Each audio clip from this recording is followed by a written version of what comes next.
જય શ્રી કૃષ્ણ મિત્રો। તો શ્રી રામદેવજીની બહેન સગુણાના લગ્ન પિંગળગઢના કુંવર ઉદયસિંહ પઢિયાર સાથે ખૂબ આડંબરમાં કરવામાં આવ્યા હતા। સગુણા પિંગલગઢના મહેલમાં રહેવા લાગી, પરંતુ રામદેવજીના આધ્યાત્મિક જીવન અને શૂદ્રો પ્રત્યેની મમતા પિંગળગઢના પઢિયારોને પસંદ નહોતી। જ્યારે તેઓએ જાણ્યું કે રામદેવજી શૂદ્ર લોકો સાથે બેસીને હરિકીર્તન કરતા હોય છે, ત્યારે તેમણે રામદેવજીને નીચલી નજરે જોવાનું શરૂ કર્યું અને તેમના ઘરે જવાનું બંધ કરી દીધું। તેઓ રામદેવજીના કાર્યને અનાદરભર્યું માનતા હતા। સમય વીતતો ગયો અને રામદેવજી પોતાના લગ્ન પ્રસંગમાં પોતાની બહેન સગુણાને પણ સામેલ કરવા માટે તે ખાસ આમંત્રણ મોકલે છે, પરંતુ તેનો પતિ તથા પરિવારજનો તેને પિયર જવાની મંજૂરી આપતા નથી। સગુણાના પતિ અને તેના સાસરિયા તેને સંપૂર્ણપણે અટકાવે છે। જ્યારે સવારે સગુણાને સ્વપ્નમાં રામદેવજીના લગ્નના પવિત્ર દ્રશ્યો પણ જોવા મળે છે। તે આ સ્વપ્નથી ઊંઘમાંથી જાગીને ઉત્સુક થાય છે અને પોતાની ઈચ્છા ફરીવાર પોતાની સાસુને કહે છે, પરંતુ તેની સાસુ ખૂબ કઠોર ભાવે તેનો વિરોધ કરે છે અને માને છે કે તેને આ પ્રકારની વાતો માટે ઝઝૂમવું ન જોઈએ। આ દરમિયાન રામદેવજી, જેઓ પોતાની બહેન માટે ખૂબ પ્રેમ અને શ્રદ્ધા ધરાવે છે, તે પોતાના વિશ્વસનીય દૂત રત્નરાયકાને પિંગળગઢ મોકલે છે, જેથી તે સગુણાને પોતાના ઘરે લઈ આવે। રત્નરાયકા સાથે એક સંદેશ મોકલવામાં આવ્યો કે રામદેવજીએ બહેન સગુણાની હાજરી માટે ખાસ ઈચ્છા વ્યક્ત કરી છે। રત્નો રાયકો પિંગળગઢ પહોંચે છે અને ત્યાંના શાસકને રામદેવજીના લગ્ન માટેનું આમંત્રણ આપે છે અને સગુણાને પિયર મોકલવાની વિનંતી કરે છે, પરંતુ પિંગળગઢના પઢિયારોએ રત્નરાયકાને સ્વીકારવાનો ઇનકાર કર્યો અને તેના શાસકોએ તેને પકડીને કેદ કરી દીધો। રત્નરાયકાની કેદી સ્થિતિની ખબર મળતા સગુણાને ખૂબ આઘાત લાગ્યો।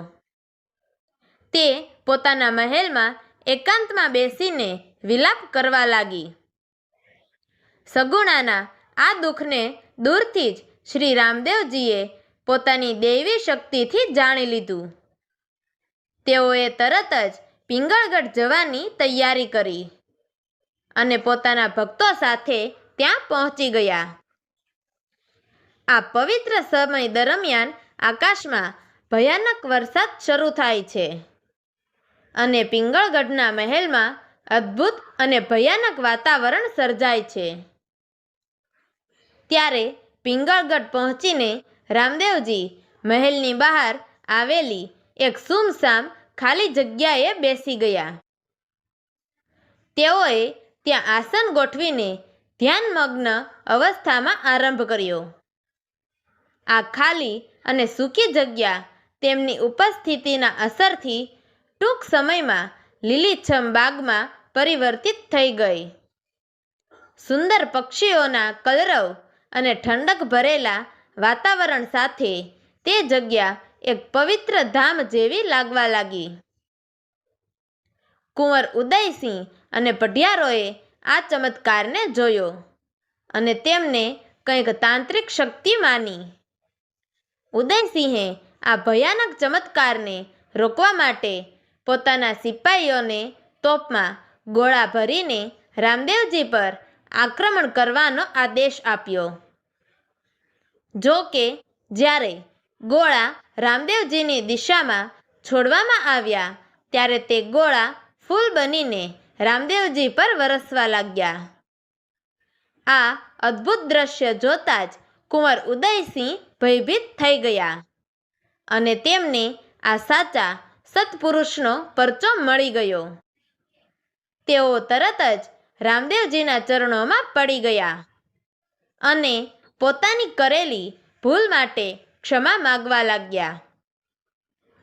રામદેવજીએ પોતાના દયાભાવે તેમને માફ કર્યા અને કહ્યું કે શ્રદ્ધા અને માનવતાનું પાલન કરો, એથી તમારું જીવન શાંતિપૂર્ણ બને છે.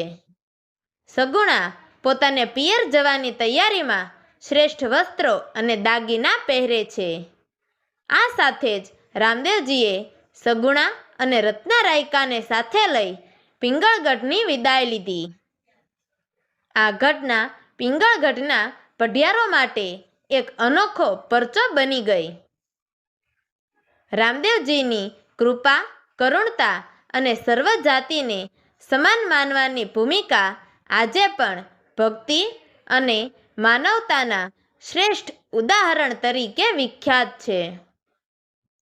તો મિત્રો, તમને અમારી આ વાર્તા પસંદ આવી હોય તો અમારી ચેનલને લાઈક કરજો, શેર કરજો અને રામદેવ પીર બાપાના ચમત્કારિક પરચાઓ વિશે આગળના ભાગોમાં જાણવા માટે નીચે આપેલા બ્લેક બટનને ક્લિક કરી અમારી ચેનલને સબસ્ક્રાઈબ જરૂરથી કરજો. તો મિત્રો, અમારી આ વાર્તાને છેલ્લે સુધી સાંભળવા માટે તમારો ખૂબ ખૂબ ધન્યવાદ. જય શ્રી કૃષ્ણ. હર હર મહાદેવ.